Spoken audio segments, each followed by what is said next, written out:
একজন টিচার তার ছাত্রদেরকে শিখাইছিলেন যে বিসমিল্লাহর এত ফজিলত, নদীর উপর থেকে বিসমিল্লাহ বলে হাঁটে গেলে তাও হাঁটে যাওয়া যায়, খাওয়ার নৌকা ছাড়াই পানির উপর হাঁটে যাওয়া যায়। একটা ছেলে, একটা ছাত্র এই কথাটা এমন বিশ্বাস করলো, নদীর পাড়ি দিয়ে, তার বাড়ি ছিল নদীর ওপার, প্রতিদিন খাওয়া পার হইয়া মাদ্রাসায় আসতো, বিশ্বাস সে করছে পুরাটাই, আর বিসমিল্লাহ বলে পাও দিয়ে হাঁটিয়া চলে গেল পার হয়ে। এটা কোনো কোরআন নয়, হাদিস নয়, শোনা কথা। তারপরে একদিন তার মা তাকে বলেছে, তোমার হুজুরকে একটু দাওয়াত দাও আমাদের বাড়িতে। হুজুরের দাওয়াত দিছে, মিলাদের দাওয়াত শুনে হুজুর তো খুব খুশি। তারপরে ছাত্রের সঙ্গে রওনা হয়েছে, নদীর ঘাটে এসে দেখে যে নৌকা নাই। আরে বাবা, নৌকা নাই, পার হবো কেমনে? কয় হুজুর কোন কি, নৌকার দরকারটা কি? আপনি না বলছেন বিসমিল্লাহ বলে হেঁটে যাওয়া যায়। আমি তো ওইটা শোনার পর আমি প্রত্যেকদিন তো এই কাম করি আসি, নৌকা টুকু লাগে না, আসেন না আমার সাথে। ছেলে বিসমিল্লাহ বলে হাঁটা আরম্ভ করছে পানির উপর দিয়ে। ওস্তাদ চিন্তা করতেছে, আমি তো শুধু ওয়াজি করছি, আমল তো করি নাই, কি না কি হয় আল্লাহই জানে। পাজামা হাঁটু পর্যন্ত টাইনিয়া তারপরে বিসমিল্লাহ কয়ে পা দিছে, আর এক ছোটে চুগনি খাইয়া ভিতরে চলে গেছে। সুতরাং মুখ দিয়া বললে হবে না, বিশ্বাস করতে হবে, ইয়াকিন রাখতে হবে রিস্কের মালিক আল্লাহ। হক কথা, কাউকে ছেড়ে দেব না, এটা বলবোই, তাতে আমার চাকরি থাকুক আর চাকরি যাক। এর নাম হলো আত্মমর্যাদা। এর নাম কি? তো মর্যাদা। নইলে আপনি মসজিদের ইমাম, আর দুর্ভাগ্যজনক সত্য, মসজিদের ইমামগুলি অধিকাংশ ক্ষেত্রে এমন সব সেক্রেটারি মোতাওয়াল্লি হয় যারা ইসলামী আদর্শকে বিশ্বাসী করেন। কথাটা ঠিক কিনা?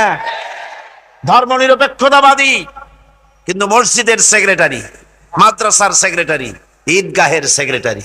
কারণ মুসল্লিরা ভাবে ওনার পয়সা বেশি, ওনারই নেতা বানানো উচিত। অথচ কোরআন নিষেধ করেছে এমন কোন লোক মসজিদের মোতাওয়াল্লি সেক্রেটারি হতে পারে না যে ব্যক্তি আল্লাহর পথে পরিচালিত নয়, যে আল্লাহকে মানুষের চাইতে বেশি ভয় না করে, যে ব্যক্তির ভিতরে দ্বীন নাই, ঈমান নাই, ইসলামী আদর্শ নাই, শুধু পয়সার বিনিময় সেক্রেটারি মেম্বার মোতাওয়াল্লি হয়ে বসে আছে, আর ইমাম ভয়ের চোটে কথা বলে না। আছেন এমন? আচ্ছা, সব কথা, মাদ্রাসা, মসজিদ, ওয়াজ মাহফিল, চাকরির জায়গা, কোর্টে কাছারিতে, আদালতে, সর্বত্র মুমিন ব্যক্তি বলতে পারবে তখন যখন ঈমান বিল্লাহ পোক্ত হবে। আল্লাহর প্রতি ঈমানটা যখন পোক্ত হবে, তখন সে বুঝবে এ চাকরি আমার পায়ের গোলাম। এখানে যদি আমার চাকরি না থাকে, অন্য জায়গা থেকে রিস্কের ব্যবস্থা আল্লাহ পাক আমাকে করে দিবেন। এটাই হচ্ছে ঈমান বিল্লাহর প্রথম উপকারিতা। পয়লা নম্বরের উপকারিতা, মানুষকে পার্সোনালিটি সৃষ্টি হয়ে যায়, তার মধ্যে শক্তি আসে, ঈমানি মজবুতি আসে, তার মধ্যে শখসিয়ত আসে, তার মধ্যে ব্যক্তিত্ব আসে, আত্মমর্যাদা আসে, আত্মসম্ভ্রম সৃষ্টি হয়। এটা হলো পয়লা নম্বরের উপকার। ঈমান আনার জন্য, আল্লাহর প্রতি মানুষ ঈমান আনলে পরে 2 নম্বরের যে উপকারটা হয় সেটা হলো মানুষের ভিতর থেকে অহংকার দূর হয়ে যায়, অহংকার থাকে না। যে ব্যক্তি ঈমান বিল্লাহ যার ভিতরে ঢুকে যায়, আল্লাহর ঈমান পরিপূর্ণরূপে এসে যদি যায়, তাহলে তার ভিতরে অহংকার থাকে না। কেন থাকে না? অহংকার থাকে না এই জন্য, যেহেতু মুমিন ব্যক্তি জানে আল্লাহ রাব্বুল আলামিন জানে, আল্লাহ রাব্বুল আলামিনের সামনে বান্দা জানে, কথা বুঝতে পারে, কোরআন পড়ে জানে যে আমি আল্লাহর সামনে সম্পূর্ণ অসহায়। অসহায় যে যার কিচ্ছু নাই, সে কি অহংকার করতে পারে? অর্থ নাই, বিত্ত নাই, কিছু নাই, সে কি অহংকার করে? অহংকার কারা করে? অহংকার করে যাদের অর্থ আছে, বিত্ত আছে, শিক্ষা আছে, বিদ্যা আছে, স্বাস্থ্য আছে, জমি আছে, জমা আছে, বাড়ি আছে, কল আছে, কারখানা আছে, গাড়ি আছে, এরাই না অহংকার করে। কিন্তু ঈমান বিল্লাহ যখন আসি, তখন সে বুঝতে পারে আমার শক্তি কোনো শক্তি নয়, ওয়া হুয়াল কাহিরু ফাওকা ইবাদি। সমস্ত আল্লাহ রাব্বুল আলামিন বলছেন সমস্ত বান্দার উপরে কর্তৃত্ব হচ্ছে আল্লাহ পাকের। আল্লাহর কর্তৃত্ব থেকে বেরিয়ে আসার ক্ষমতা কারো নাই। সবচাইতে শ্রেষ্ঠ শক্তি কার? আল্লাহ পাক।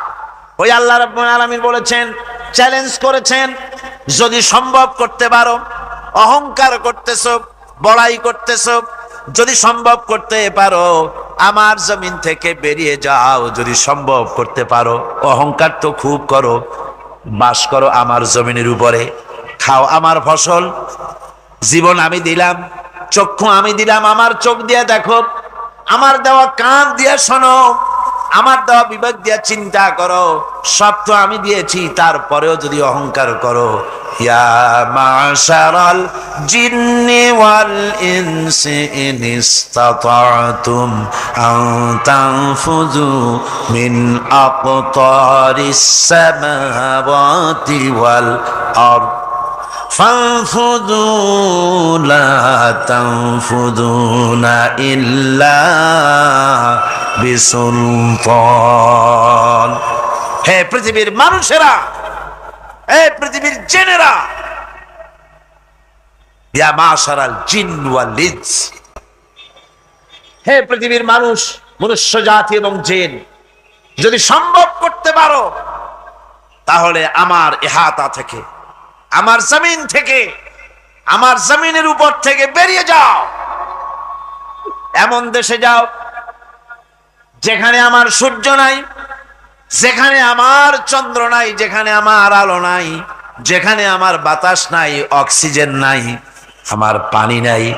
এমন কোন জায়গা যদি পাও, বেরিয়ে চলে যাও। যাওয়া যাবে? আর যারা জবাব দিলেন না তারা পারবেন বুঝি? যাওয়া যাবে। আল্লাহ পাক বলছেন ফানফুযু লা তানফুযুনা ইল্লা বিসুলতান। আমার রাজত্ব থেকে, আমার ইহাতা থেকে, আমার পরিমণ্ডল থেকে, আমার কর্তৃত্ব থেকে বেরিয়ে যাওয়ার কোনো পথ নাই। কেউ বেরিয়ে যেতে পারবে না। আকাশ দিয়ে, জমিন দিয়ে পরিবেষ্টন করে রেখেছি, পালাবার উপায় নাই, ভাগবার জায়গা নাই। এই কথা মোমেন যখন পড়ে আস্তে করে মাথা নিচু হয়ে আসে, আমি কত দুর্বল আমার মহান আল্লাহর সামনে। সুবহানাল্লাহ। এই জন্য আমি বলি, কিসের বড়াই করবেন? কিসের বড়াই? বিদ্যার বড়াই। কতটা বিদ্যা অর্জন করেছেন, কতটুকুন শিখেছেন? আপনার থেকে আরো অনেক শিক্ষাবিদ রয়েছেন, আবার তার থেকে আরো অনেক শিক্ষাবিদ রয়েছেন, কতটুকু শিখেছেন? এখনো ছাত্র, অনেক কিছু আছে যা আপনি আজও জানতে পারেন নাই। সারা জীবন আমরা তালিবে ইলম, সারা জীবন আমরা ছাত্র। মুহাদ্দিস হন, মুফাসসির হন, প্রফেসর হন, প্রিন্সিপাল হন, যেই হন না কেন, চিকিৎসাবিদ, চিকিৎসা বিজ্ঞানী, রাষ্ট্রবিজ্ঞানী, দার্শনিক, যেই হোক না কেন, সব ছাত্র। সব কি? ছাত্র। বহু কিছু এমন আছে যা আজও মানুষ উদ্ধার করতে পারে নাই, শিখতে পারেনি। সুতরাং শিক্ষার বড়াই করো। এরপরে অর্থের বড়াই করবা। কয়টা টাকার মালিক হয়েছে তুমি? টাকার বড়াই করে মানুষ। জিজ্ঞাসা করা হয়, মিয়া সাহেব রোজা রাখেন না কেন? কয় রোজা রাখবো, চাউলের অভাব আছে নাকি? না ধানের অভাব আছে, না টাকার অভাব আছে। নাউজুবিল্লাহ। কত টাকা হয়েছে? আল্লাহ রাব্বুল আলামিন যদি ইচ্ছা করেন এমন রোগ দিয়া দিতে পারেন, হার্টের ভিতরে ক্যান্সার দিয়ে দিতে পারেন, ব্রেনের ভিতরে টিউমার দিয়ে দিতে পারেন, রক্তের ভিতরে ক্যান্সার দিয়ে দিতে পারেন, হাড়ের ভিতরে ক্যান্সার ঢুকায় দিতে পারেন। এমন রোগ হয়ে যেতে পারে ডাক্তারের 14 গোষ্ঠী গুলে খেলেও রোগ ভালো হবে না। সারা জীবন যত টাকা কামাই করেছেন, গোষ্ঠী বেচতেও ঔষধের পয়সা হবে না। পারবে কিনা আমার আল্লাহ? জোরে বলেন, পারবেন কিনা? পারবেন। প্রচন্ড ক্ষমতা। কাজী বান্দা যখন এগুলি পড়ে মাথাটা নিচু হয়ে আসে যে ক্ষমতা তো তার, বড়াই করার কোনো উপায় নাই। একবার আল্লাহ নবীর কাছে এক মুশরিক এসেছিলেন। একজন মুশরিক এসেছে একটা ভাঙ্গা মূর্তি নিয়ে এসেছে। হুজুর বললেন, তোমার মূর্তি ভাঙ্গা কেন? লোকটি বলল, হুজুর, এটা হচ্ছে আমার খোদা, এইটারই নিয়ে আমি সব সময় থাকি, যাতে সব রকমের বিপদ থেকে আমি বাঁচতে পারি। প্রতিমধ্যে আমার পেশাব পায়খানার হাজত হলো, এই মূর্তিকে আমি রাস্তায় দাঁড় করায় রেখে চলে গেলাম। পেশাব পায়খানার কাজ শেষ করে এসে দেখি, যারে আমি খোদা বলি, যে আমার যে বিপদ দিয়ে বাঁচাবে, তার মাথা থেকে পা পর্যন্ত একদম ভিজা। ভাবলাম নিশ্চয়ই কোনো বরকতের পানি ছাড়া আর কি হতে পারে। এটাকে বরকতের পানি মনে করে আমি যখন চাটা আরম্ভ করলাম, চাটতে গিয়ে দেখি কেমন টক টক লাগে, আর একটা উৎকট একটা দুর্গন্ধ, অ্যাসিডের মতো ঝাঁঝালো গন্ধ। জিনিসটা কি? চিন্তা করলাম, পানিটা যদি বরকতের হবে তাহলে তো এই রকমের গন্ধ হওয়া উচিত না। পরে এদিক ওদিক তাকায় দেখি দূরে একটা কুকুর দাঁড়ানো আছে, আর তার নিচের থেকে পানি টপকাচ্ছে। তখন বুঝলাম যে এটা কোন বরকতের পানি। হুজুর, মেজাজটা খারাপ হয়ে গেল, ঠ্যাংটা ধরে একটা আছাড় মারলাম। কুত্তার পেশাব দিয়া তুই নিজেরে বাঁচাইতে পারিস না, আমারে বাঁচাবি কেমনে? ওর জেহেন খুলে গেছে। হুজুর সাল্লাল্লাহু আলাইহি ওয়াসাল্লাম হেসে দিলেন। হাদিস শরীফে এসেছে, এই একদিন হুজুর হেসেছিলেন যখন তার দন্ত মোবারক সব বিকশিত হয়েছিল। হুজুর বলছেন, আমার কাছে কেন এসেছো তোমার এই ভাঙ্গা খোদারে নিয়ে? লোকটি বলছে, হুজুর, আমি বুঝতে পেরেছি, আমি তো ভুলের মধ্যে ডুবেছিলাম। আমি বুঝতে পেরেছি এগুলি তো আসলে কিছুই না। আমি সত্যের সন্ধানে এসেছি, সত্যের আলোকে আমাকে পৌঁছে দেন। নবীজি পড়লেন, পড়ো লা ইলাহা ইল্লাল্লাহু মুহাম্মাদুর রাসূলুল্লাহ। এরা আপনাকে কি সাহায্য করবে? ও তো নিজের সাহায্যই করতে পারে না। কথা ঠিক কিনা? জোরে বলেন, পারে? পারে না, নিজে বাঁচাতে পারে না, আপনারে বাঁচাবে কেন? এই জন্য ইমান যখন আনে, ইমানের সবচাইতে বড় উপকারিতা হচ্ছে মানুষকে আত্মমর্যাদা দিয়ে দেয়। তার সম্মান, নিজের সম্মান সে বোঝে, সে বুঝতে পারে যেহেতু ক্ষমতা দুনিয়ায় কারো নাই, ক্ষমতার মূল উৎস আমার আল্লাহ রাব্বুল আলামিন। আল্লাহ পাক বলেছেন, আন্নাল কুওয়াতা লিল্লাহি জামিআ। সমস্ত ক্ষমতার উৎসকে। সন্দেহ আছে? আপনারা যেভাবে আল্লাহর নাম জিজ্ঞেস করলে যেভাবে বলেন, তাতে মনে হয় কিসের ফেব্রুয়ারিতে রোজা আসবে? রোজা এখনই শুরু হয়ে গেছে। আপনারা ভাতও খান নাই, ইফতারও করেন নাই, সেহরিও কপালে চটে নাই, এমনই দুরবস্থা।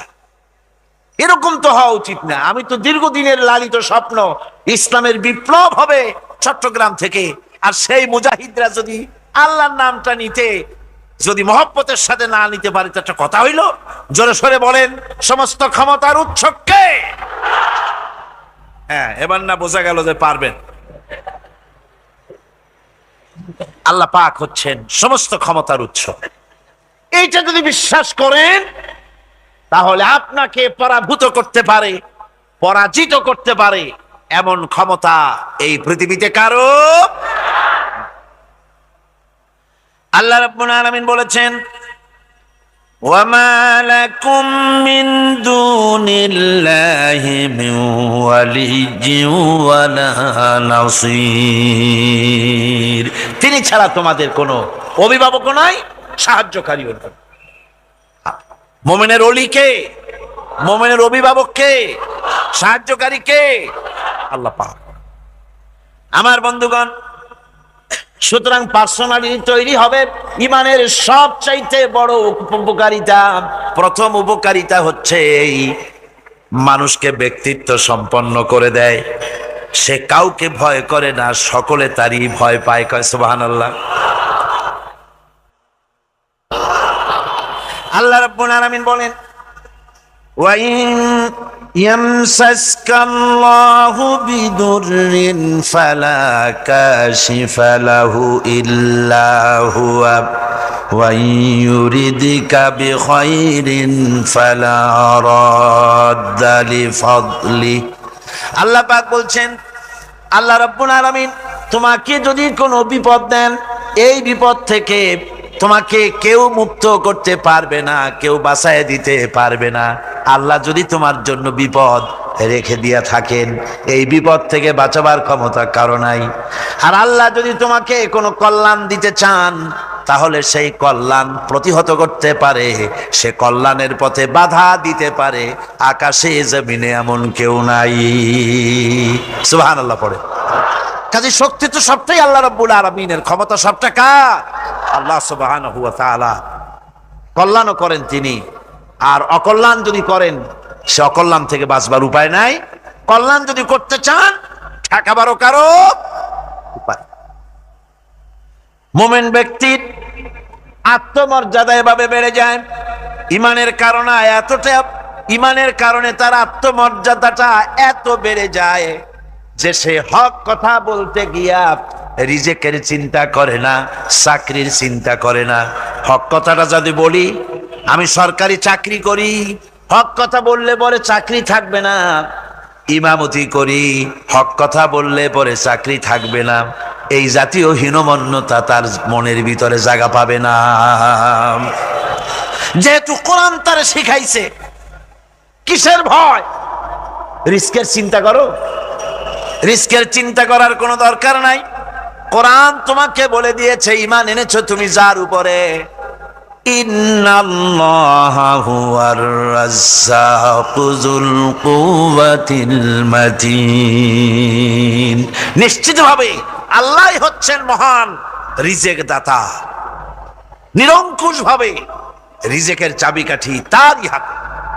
তা আমার রিজেক যদি আল্লাহর হাতে হয়, এটা যদি বিশ্বাস করি, তাহলে মেম্বারের উপরে দাঁড়িয়ে হক কথাটা বলতে ভয় পাই কেন? চাকরি করি, হক কথাটা বলতে পারি না কেন? সরকারের কাছে আমার রিজেক নয়, সেক্রেটারির কাছে, মুতাওয়াল্লির কাছে আমার রিজেক নয়। আমার খাদ্য কার কাছে? আমার রিজেক কার কাছে? এটা হলো সবচেয়ে বড় ভয়। ইমানের দাবি করে ঠিক, ওয়াজ নসিহত করেও ঠিক, মানুষকে উপদেশ দেয়ও ঠিক, কিন্তু মনের মধ্যে ভয় একটু থেকেই যায়। যদি চাকরিটা যায়, তাহলে বিবি বাল বাচ্চা নিয়ে বাঁচবো কেমনে? এটা থাকে মনের ভিতরে এক চিন্তা। এই তাওহীদের মুমিন ব্যক্তির উপরে তাওহীদের 10টা দাবি আছে, অনেকগুলি দাবি। তার মধ্যে 10টি দাবির কথা আমি আপনাদের সামনে বলবো। কয়টা দাবি? 10টা ইনশাআল্লাহ। 10টি বড় দাবি। অনেকগুলি দাবি আছে মুমিনের প্রতি। ঈমান আনছি এ কথা বললেই হলো না, এ কথা বললেই হলো না। পশ্চিম দিকে সেজদা দিতে দিতে কপালে দাগ ফেললেই হলো না। তাওহীদ বুঝতে হবে, আর ঈমানের দাবি, তাওহীদের দাবি পরিপূর্ণ করতে হবে। সেটা কি? সে দাবি হচ্ছে মুমিন ব্যক্তির নিকট তাওহীদের যে মূল দাবি, সেটা হলো আল্লাহর মর্জিকে গুরুত্ব দিতে হবে সবচাইতে বেশি, আর মহব্বত করতে হবে আল্লাহকে সবচাইতে। এটা হলো তাওহীদের দাবি। সবচাইতে ভালোবাসতে হবে কাকে? আল্লাহ পাক কোরআনে কারীমের মধ্যে বলেন, ওয়া মিনান নাসি মান ইয়াত্তাখিযু মিন দুনিল্লাহি আনদাদান ইউহিব্বুনাহুম কাহুব্বিল্লাহ। মানুষের ভিতরে এরকম অনেক মানুষ আছে, আল্লাহরে যেভাবে ভালোবাসা উচিত সেভাবে ভালোবাসে না, বরং এত সব কিছু জানার পরে, আল্লাহর এত অবদান পাওয়ার পরে আল্লাহর পরিবর্তে মানুষকে বেশি ভালোবাসে। আল্লাহকে ভালো যতটা বাসা উচিত এরকম বাসে না। সুতরাং মুমিনের প্রথম দাবি হলো, তাওহীদের প্রথম দাবি হচ্ছে আল্লাহর মর্যাদা করতে হবে আল্লাহকে খুশি করার জন্য। কারে খুশি করার জন্য? যা করব কারে খুশি করার জন্য? আল্লাহকে খুশি করার জন্য। আল্লাহর কথা অনুযায়ী, নবীর কথা অনুযায়ী কাজটি করতে হবে আল্লাহকে খুশি করার জন্য। আর ভালোবাসতে হবে সবচাইতে বেশি, জীবনের চাইতে বেশি কাকে? আল্লাহকে। আল্লাহ সুবহানাহু ওয়া তাআলা, তাকে ভালোবাসতে হবে। এটা হলো আপনার তাওহীদের প্রথম দাবি। তাওহীদের দ্বিতীয় দাবি, আল্লাহ রাব্বুল আলামিনের দরবারে কৃতজ্ঞতা স্বীকার করতে হবে, তার কৃতজ্ঞতা স্বীকারকারী বান্দায় পরিণত হয়ে যেতে হবে। আল্লাহ পাক বলেছেন, ওয়াশকুরু লিল্লাহি ইন কুনতুম ইয়্যাহু তা'বুদুন। প্রকৃতপক্ষে তোমরা যদি আল্লাহর বান্দাই হয়ে থাকো তাহলে কৃতজ্ঞতা স্বীকার করবে আল্লাহর, একমাত্র তারই প্রশংসা করবে, তার কাছেই শুকরগুজারি করবে। এই শুকরটা যদি বেশি করো তাহলে আল্লাহ খুশি হবেন। আল্লাহ বলছেন, লা ইন শাকারতুম লাযীদান্নাকুম ওয়া লা ইন কাফারতুম ইন্না আযাবি লাশাদীদ। আমার শুকর যদি আদায় করো বেশি করে, তাহলে আমার শুকর আদায় করলে নিয়ামত আমি বাড়ায় দেব। আর যদি না শুকর হও, কৃতজ্ঞ যদি হও, শুকরিয়া আদায় না করো, তাহলে মস্ত বড় শাস্তি আমি তোমাদের জন্য রেখে দিয়েছি। মানুষের অভ্যাস হলো যখন সুদিন আসে আল্লাহরে ভুলে যায়, আর যখন বিপদ আসে তখন আল্লাহর কথা খুব মনে পড়ে। কথা ঠিক কিনা? আল্লাহকে খুশি করার জন্য আল্লাহর কথা অনুযায়ী, নবীর কথা অনুযায়ী কাজটি করতে হবে আল্লাহকে খুশি করার জন্য। আর ভালোবাসতে হবে সবচাইতে বেশি, জীবনের চাইতে বেশি কাকে? আল্লাহকে। আল্লাহ সুবহানাহু ওয়া তাআলা, তাকে ভালোবাসতে হবে। এটা হলো আপনার তাওহীদের প্রথম দাবি।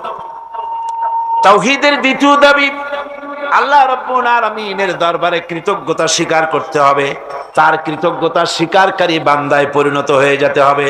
আল্লাহ পাক বলেছেন, ওয়াশকুরু লিল্লাহি ইন কুনতুম ইয়্যাহু তা'বুদুন।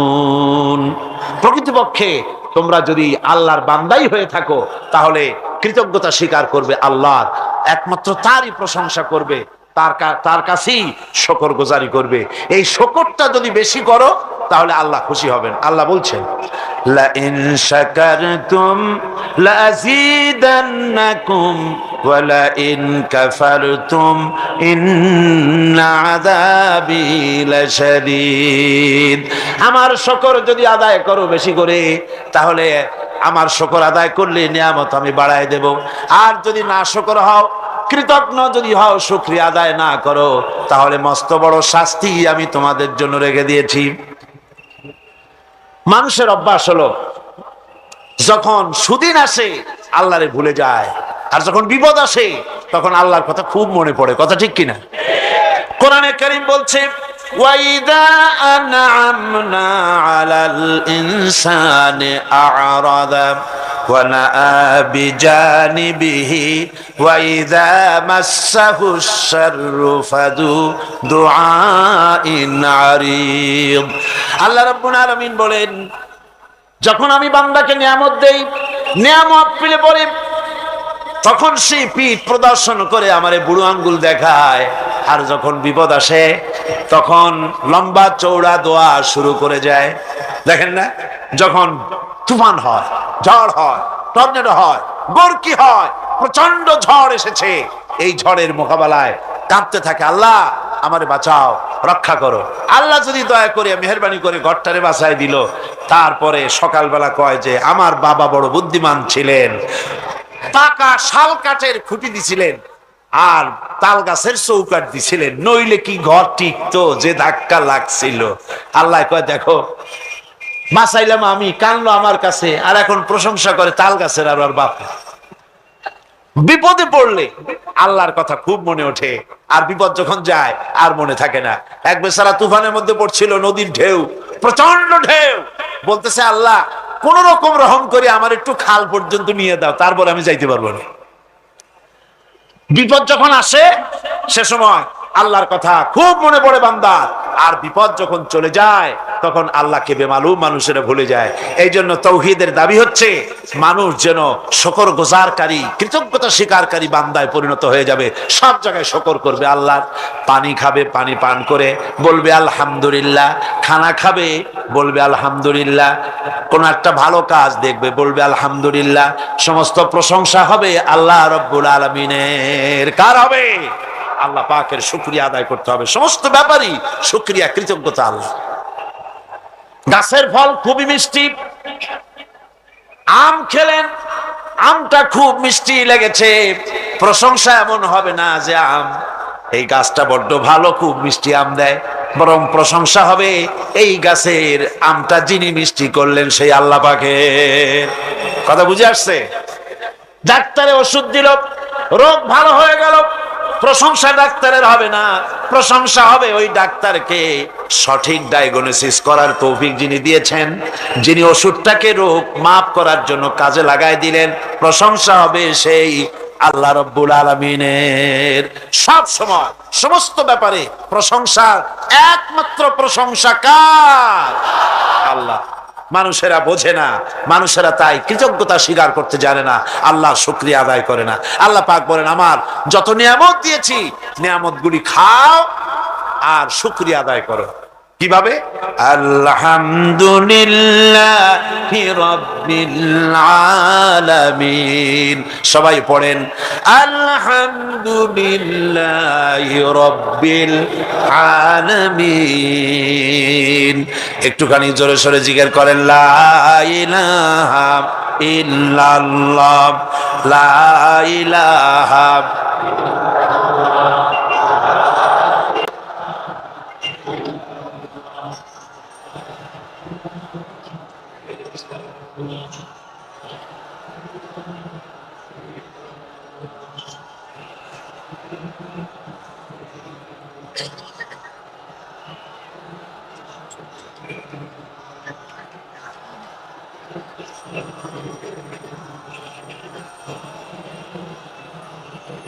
লা ইলাহা ইল্লাল্লাহু মুহাম্মাদুর রাসূলুল্লাহ।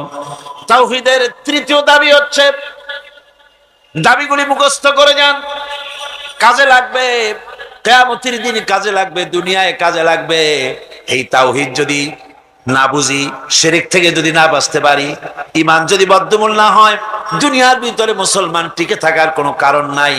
আল্লাহ সেই সব নামধারী মুসলমানদের কেন সাহায্য করবে যারা নামাজ পড়বে, সেজদা দেবে আল্লাহরে, আর সাহায্য চাইবে কোন কবরের কাছে গিয়া, কোন খাজার কাছে গিয়া সেজদা দিবে যেখানে সেখানে। 3 নম্বরে তাওহীদের দাবি হচ্ছে কেবলমাত্র আল্লাহ পাককে সেজদা করবে, আর কাউকে সেজদা করা যাবে না।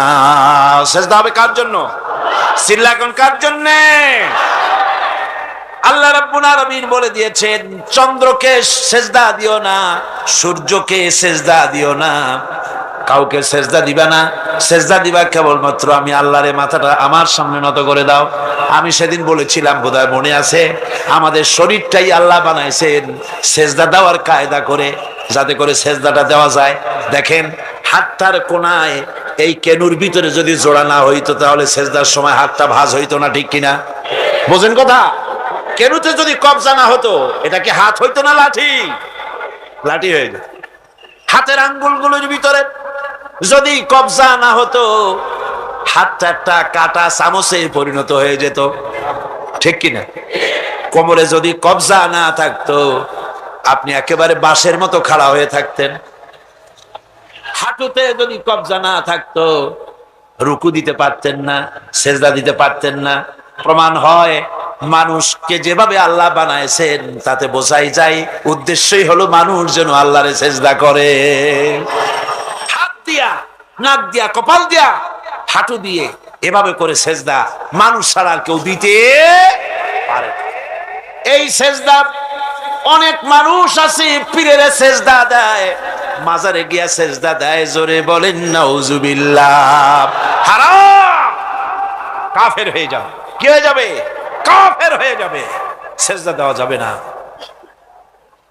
মাজারে চাদর থাকে, চাদরের মধ্যে মাথাটা ঢুকায় দেয় খাদেমেরা, তারপরে মাথাটা নিয়ে ওর উপরে গসতে থাকে। হায় রে কপাল, নাউজুবিল্লাহি মিন যালিক। আর মাজারের তো অভাব নাই। হায় রে মাজার, ওরে মাজার। যুগে যুগে মানুষেরা আল্লাহর ছেলে পেলে বানিয়েছে, নাউজুবিল্লাহ। কেউ বলেছে ফেরেশতারা আল্লাহর মেয়ে, কেউ বলেছে ঈসা আলাইহিস সালাম আল্লাহর ছেলে, নাউজুবিল্লাহ। কোরআনে কারীম বলছে ওয়াকালাতিন নাসারাল মাসীহু ইবনুল্লাহ।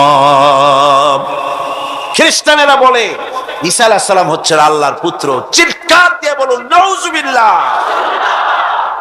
ইহুদিরা বলল ওয়াকালাতিল ইয়াহুদু উযাইরুন ইবনুল্লাহ। ইহুদিরা বলল উযাইর আল্লাহর পুত্র। দুই দলে ঝগড়া লেগে গেল। নাসারারা বলে আমাদের কথা ঠিক, ইহুদিরা বলে আমাদের কথা ঠিক। দুই দলে ঝগড়া যখন বেঁধে গেল, মীমাংসা হলো একটা কথার উপরে। বলল ঝগড়া করে কোনো লাভ নাই, বরং আসো আমরা মীমাংসা করি। ঈসাও আল্লাহর পুত্র, উযাইরও আল্লাহর পুত্র। আমরাও কেউ বাইরের লোক না, আমরাও সব আল্লাহর নাতি, আমরাও সব আল্লাহর ছেলে পেলে, আল্লাহর নাতিপুতি। নাহনু আবনাউল্লাহ। এবং আমরা আল্লাহর নাতি হিসেবে, আল্লাহর নাতিপোতা হিসাবে, আল্লাহর ছেলে পেলে হিসাবে যতই অপরাধ করি না কেন, আমাদের উপরে আল্লাহ রাগ করবেন না, যেহেতু আমরা হচ্ছি প্রিয় পাত্র। এই জন্য কিয়ামতের দিন আমাদেরকে জাহান্নামে যাওয়া লাগবে না। লান তামাসসানান নার, জাহান্নামের আগুন আমাদেরকে স্পর্শই করবে না। ইল্লা আইয়ামান মা'দুদা।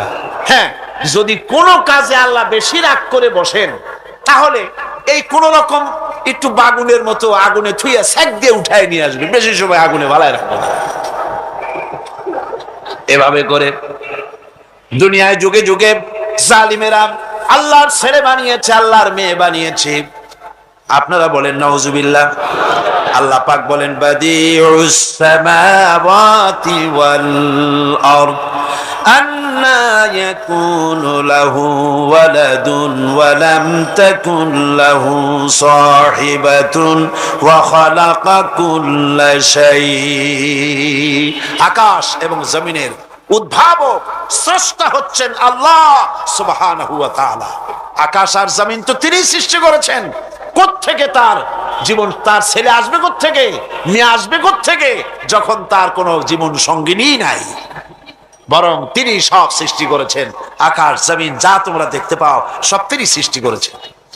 এই চিত্র আরো সুন্দর করে তাওহীদের এই চিত্র আরো ফুটে উঠেছে আয়াতুল কুরসির ভিতরে। আপনারা নামাজ পড়ে জামার বোতাম খুলে বুকের উপরে যে বড় করে একটা ফু দেন নামাজের পরে, দেন না? ওইটা কোন আয়াত? আয়াতুল কুরসি। এই যে আয়াতুল কুরসি পড়ে ফু দেন, এতে কিন্তু কোনো গুনাহ নাই, অনেক সওয়াব। সুবহানাল্লাহ পড়ে। আয়াতুল কুরসি সম্পর্কে হাদিসে এসেছে, প্রত্যেক নামাজের পরে যদি কেউ আয়াতুল কুরসি পড়ে, একবার করে পড়ে, কিয়ামতের দিন আল্লাহ রাব্বুল আলামিনের ওই ব্যক্তি সম্পর্কে দায়িত্ব হবে, লোকটাকে রব্বুল আলামিন জান্নাত দিয়া দিবেন। তবে এরকম নয় যে আয়াতুল কুরসি পড়লেন আর আপনি যদি ব্যবসায়ী হন, ওজনে কম দেন, খাদ্যে ভেজাল দেন, মদ খান, কন্ট্রাক্টারি করলে পরে রাস্তার ইট সিমেন্ট পাথর সব খাইয়া ফেলেন, শয়তানি বদমাশি করেন, জুলুম করেন, আর আয়াতুল কুরসি পড়ে বেহেশতে যাবেন। বেহেশত আপনার মামু বাড়ি না যে যাইয়েই অমনি সবরি কলা পাবেন। সহজ ব্যাপার না। আয়াতুল কুরসি পড়লে নামাজের পরে আল্লাহ জান্নাত দিয়ে দিবেন। কেন দিবেন? আয়াতুল কুরসি পড়তে হবে, বুঝতে হবে যে এর মধ্যে কি কথা আছে, এবং সেই অনুযায়ী জীবন করতে হবে। আল্লাহ রাব্বুল আলামিন আয়াতুল কুরসির ভিতরে তার পরিচয় সুন্দর করে তুলে ধরেছেন, সার্বভৌমত্বের কথা তুলে ধরেছেন। আল্লাহু লা ইলাহা ইল্লা হুয়াল হাইয়ুল কাইয়্যুম। পড়েন না মহব্বতের সাথে, আল্লাহু লা ইলাহা ইল্লা হুয়াল হাইয়ুল কাইয়্যুম। আল্লাহ হচ্ছেন তিনি যিনি ছাড়া কোন ইলাহ নাই, আইনদাতা নাই, বিধানদাতা নাই, শাসনকর্তা নাই, হায়াত ও মওতের মালিকও কেউ নাই। জোরে বলেন না, হায়াতের মালিক কে? সন্দেহ নাই তো? আর 4 দিন পর্যন্ত কি শুনলেন? চিল্লায় আল্লাহর নাম নিতে পারেন না, চিৎকার দিয়ে জোরে সরে বলেন হায়াতের মালিক কে, মওতের মালিক কে, হাসাবার মালিক কে, কাঁদাবার মালিক কে, বিপদ থেকে মুক্তি দেওয়ার মালিক কে, সব কিছুর মালিক কে? আল্লাহ বলেন আমি চিরঞ্জীব, ওয়াল হাইয়ুল কাইয়ুম, তিনি চিরঞ্জীব, তার কোনো লয় নাই, তার কোনো ক্ষয় নাই, তার কোনো শুরু নাই, তার কোনো শেষ নাই, তার কোনো আদি নাই, তার কোনো অন্ত নাই। আল্লাহ রাব্বুল আলামিন এমন, সব মানুষ ঘুমায় পড়ে ক্লান্ত হয়, কিন্তু আল্লাহ রাব্বুল আলামিনের কোনো ক্লান্তি নাই। জোরে বলেন সুবহানাল্লাহ। লা তাখুযুহু সিনাতুন ওয়ালা নাওম, নিদ্রা ঘুম তাকে স্পর্শ করতে পারে না। সুবহানাল্লাহ। ঘুম নাই, তন্দ্রা নাই। লাহু মা ফিস সামাওয়াতি ওয়া মা ফিল আরদ, আকাশও তার, জমিনও তার। আকাশ কার? চিল্লা এখন, আকাশ কার? জমিন কার? আমরা যে জমিনে সেজদা দেই, এই সেজদা কি মাটিরে দেই? কারে দেই? আল্লাহরে দেই। আল্লাহর জমিনের উপরে সেজদাটা আল্লাহরে দেই। মাথাটা নত হয় কার সামনে? আল্লাহর সামনে। অবশ্য মুশরিক কবি বলেছেন, আমার এ মাথা নত করে দাও তোমার চরণ ধুলার তরে। আছে না? আমার এ মাথা নত করে দাও তোমার চরণ ধুলার তরে। কিন্তু জাতীয় কবি, তাওহীদবাদী কবি এ কথা শুনে গর্জে উঠলেন, তোমার মাথা কারো চরণ তলে নত হতে পারে, কিন্তু আমারটা না। বলবীর, বল উন্নত মমশির, এশির নিহারি নত শির, ওই শিখর হিমাদ্রির। আমার মাথা কারো সামনে নত হয় না, কারো পায়ের কাছে নত হয় না, আকাশের সামনে হয় না, জমিনের সামনে হয় না। আমার মাথা এ ইথার ছিঁড়ে অক্সিজেন পাড়ি দিয়ে আকাশ ফুড়ে আরশ পর্যন্ত চলে যায়, নত হয় আরশের মালিকের সামনে নত হয়, আর কারো সামনে হয় না। এর নাম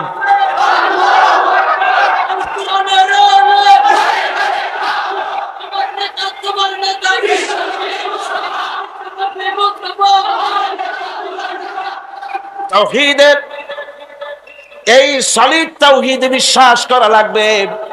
আকাশ তার, জমিন তার, সমস্ত ক্ষমতা তার। মান যাল্লাযী ইয়াশফাউ ইনদাহু ইল্লা বিইজনি, কে আছে এমন তার সামনে তার বিনা অনুমতিতে সুপারিশ করতে পারে এমন ক্ষমতা আকাশেও কারো নাই, জমিনেও কারো নাই। জোরে বলেন সুবহানাল্লাহ। বিনা অনুমতিতে আল্লাহর সামনে মুখ খোলার ক্ষমতা কারো নাই। সুবহানাল্লাহ। অনেকে চিন্তা করে, 2 হুজুরের কাছে মুরিদ হইছি, খুব খুশি। 2 হুজুরের কাছে মুরিদ হইছি, কি উদ্দেশ্যে? কয় যে 2 জনে 2 হাত ধরিয়া কিয়ামতের দিন এরকম মারিয়ে দেবে, আর আমি বেহেশতের মধ্যে ঢুকে যাব। আশ্চর্য কথা, এত সহজ, এত সহজ। যার কাছে মুরিদ হয়েছ তার অবস্থা কিয়ামতে কি হয় তাই দেখো। অবশ্য হক্কানি ওলিদের কথা আলাদা। আমি হক্কানি ওলি, হক্কানি পীরদের সমালোচনা কখনো করি না। করেছি কোনোদিন? করেছি কোনোদিন? বাতিলদেরকে চিনতে হবে, যারা ব্যবসা করে, পীর মুরিদি ব্যবসা বানাইয়া কমার্শিয়াল সার্ভিস।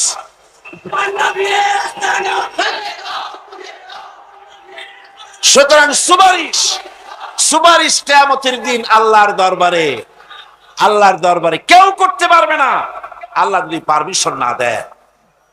কিয়ামতের দিন 50,000 বছর মানুষেরা হাসরের ময়দানে দাঁড়িয়ে থাকবে। 50,000 বছর বিচারের দিনটা লম্বা হবে 50 আলফা সানা মিম্মা তাউদ্দুন।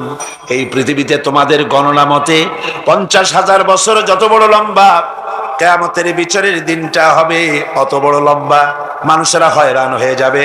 মানুষের মাথার চান্দি, গুনাহগারের মাথার চান্দি ফেটে গিয়া মগজগুলি গলে গলে পড়তে লাগবে। জিহ্বাটা ঝুলে কুকুরের মতো নাভিস্থল পর্যন্ত পড়ে যাবে। সারা ময়দানে পানি পানি বলে চিৎকার হতে থাকবে।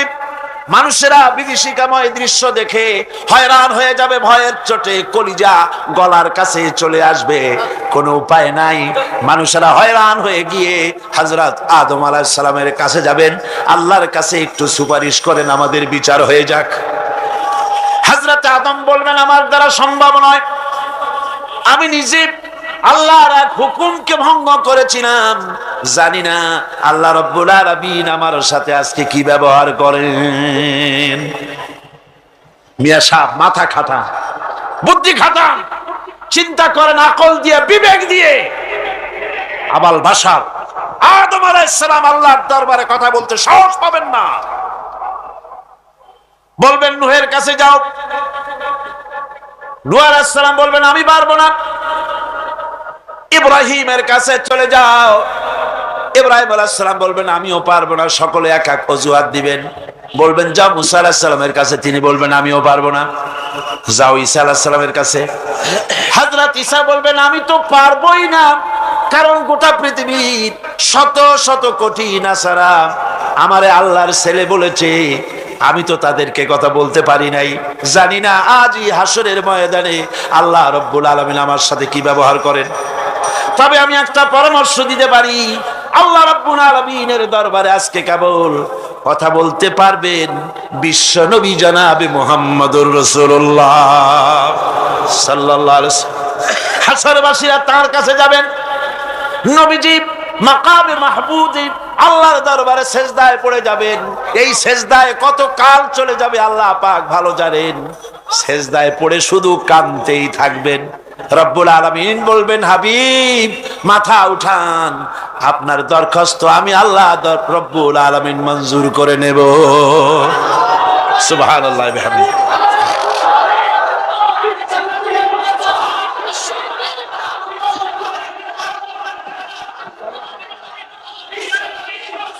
আমার ভাইয়েরা, ওই আল্লাহ রাব্বুল আলামিন বলেন কিয়ামতের দিন, কিয়ামতের দিন, কিয়ামতের দিন আমার সামনে আমার বিনা অনুমতিতে কেউ কথাও বলতে পারবে না। ইয়ালামু মা বাইনা আইদিহিম ওয়া মা খালফাহুম, মানুষের অগ্র পশ্চাৎ কেউ জানে না, মানুষের আগের পাশের সবকিছু খবর আমি আল্লাহ রাব্বুল আলামিনের কাছে আছে, সব আমি জানি। ওয়ালা ইউহিতুনা বিশাইইন মিন ইলমিহি ইল্লা বিমা শাআ, আর আল্লাহর জ্ঞাত বিষয় সমূহের ভিতরে কোন জিনিসই লোকদের জ্ঞানের আওতায় আসতে পারবে না। অবশ্য আল্লাহ যদি কিছু নিজের জ্ঞান থেকে কাউকে জানাতে চান সেটা স্বতন্ত্র কথা। ওয়াসিআ কুরসিয়ুহুস সামাওয়াতি ওয়াল আরদ, তার সাম্রাজ্য সমগ্র আকাশ জমিন, আকাশ মণ্ডল জমিন নিয়ে বিশাল সাম্রাজ্যের একচ্ছত্র অধিপতি, কেউ তার মোকাবেলায় নাই, কেউ তার সমকক্ষ নাই। চিল্লায় কোন সুবহানাল্লাহ। ولا يؤوده حفظهما وهو العلي العظيم। এসব কিছু রক্ষণাবেক্ষণ করতে গিয়ে আল্লাহ পাককে কখনো দুর্বল করে দেয় না, অক্ষম করে দেয় না। আল্লাহ ক্লান্ত হন না, তিনি সর্বজয়ী, সর্বজ্ঞ। সুবহানাল্লাহি বিহামদিহি, জোরে কান সুবহানাল্লাহি বিহামদিহি। এবার আল্লাহ রাব্বুল আলামিন চোখে দেখা জিনিসগুলি বলতেছেন, বান্দা আমার তাওহীদ দেখতে চাও, চোখে দেখা জিনিসগুলির ভিতরে তাকিয়ে দেখো আমার তাওহীদ বিরাজ করছে। আল্লাহ পাক বলেন আম্মান খালাকাস সামাওয়াতি ওয়াল আরদা ওয়া আনজালা লাকুম মিনাস সামাই মা, কে আছে এমন? তিনি কে যিনি আসমান থেকে পানি বর্ষণ করেন, তিনি যিনি সৃষ্টি করেন এবং তোমাদের খাবারের জন্য, জমিনের ফসলের জন্য আকাশ থেকে বৃষ্টি বর্ষণ করেন। কে? তিনি কে? আল্লাহ ছাড়া। এবং ওই বৃষ্টির পানি দিয়ে জমিন থেকে ফসল উদ্গত করে দেন। তোমরা কি নিজেরা এই ফসল উদ্গত করতে পারো? তোমরা নিজেরা তো পারো না। আমি আল্লাহ রাব্বুল আলামিন আকাশের পানি দিয়া, বৃষ্টি দিয়া জমিনের ফসলগুলি উদ্গত করে দিয়ে তোমাদের খাবারের বন্দোবস্ত করি। আইলাহুম মাআল্লাহি বাল হুম কওমুন ইয়াদিলুন, আমি আল্লাহর সাথে এসব কাজের মধ্যে আল্লাহর সাথে কোনো অংশীদার আছে নাকি কেউ? জোরে বলেন, আছে নাকি কেউ? আল্লাহ আবার বলেন, আম্মান জাআলাল আরদা কারারান ওয়া জাআলা খিলালাহা আনহারা, তিনি যিনি এই জমিনকে বসবাসের উপযোগী করে তৈরি করে দিয়েছেন, স্থিতি করে দিয়েছেন। জমিন হেলে না, দোলে না, নাচে না, তোমার নিয়ে উল্টায়া ফালায় দেয় না। এই স্থিতি করে জমিনকে তৈরি করেছেন। আর জমিনের উপরে নদ নদী প্রবাহিত করে দিয়েছেন তিনি বাকে, তিনি তো একমাত্র আল্লাহ রব্বুল আলামিন। পাহাড়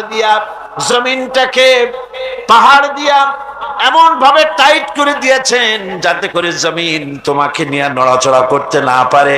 আল্লাহ পাক বলেন, আইলাহুম মাআল্লাহি বাল আকসারুহুম লা ইয়ালামুন। এসব কাজে আল্লাহর সহযোগী আছে নাকি কেউ? জোরে বলেন, আছে। সুতরাং তোমাদের অনেকেই এসব কথা বুঝতে পারো না, চিন্তা করো না।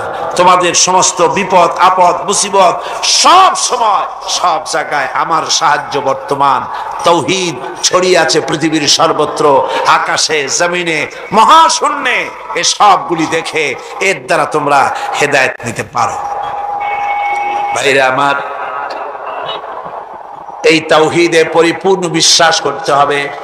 আল্লাহ ছাড়া কেউ নাই, আল্লাহ ছাড়া মালিক নাই, আল্লাহ ছাড়া খালেক নাই, আল্লাহ ছাড়া গাফফার নাই, তিনি ছাড়া জব্বার নাই, তিনি ছাড়া কাহার নাই, তিনি ছাড়া সাত্তার নাই, তিনি ছাড়া মুহাইমিন নাই। তিনি সব কিছুর মালিক, সন্তান দেওয়ারও মালিক, আবার না দেওয়ারও মালিকও তিনি। সন্তান কে দেন? জলে বলেন, কে দেন? যারে খুশি ছেড়ে দেন, যারে খুশি মেয়ে দেন, যাকে খুশি ছেলেও দেন মেয়েও দেন, আবার যাকে খুশি কিছুই দেন না। সব কিছুর ক্ষমতা তার। আমাদের দেশে এমন লোক আছে যে স্ত্রীর বারবার মেয়ে হয়, এই জন্য বউটাকে ধরিয়া তালাক দিয়ে দিছে। শুনছেন না এরকম? স্ত্রীর যদি বারবার মেয়ে হয়, ছেলে হয় না, সেজন্য কি স্ত্রী দায়ী? মানুষ কি দায়ী? যদি মানুষ দায়ী হয় তাহলে শুধু স্ত্রী দায়ী হবে কেন? তুমি পুরুষ, তুমিও তো দায়ী হবা। সুতরাং মানুষকে সন্তানের জন্য কেউ কাউকে দায়ী করতে পারে না। দেওয়ার মালিক আল্লাহ। সন্তানও দিতে পারেন, নাও দিতে পারেন, সবকিছু ফ্রি করতে পারেন।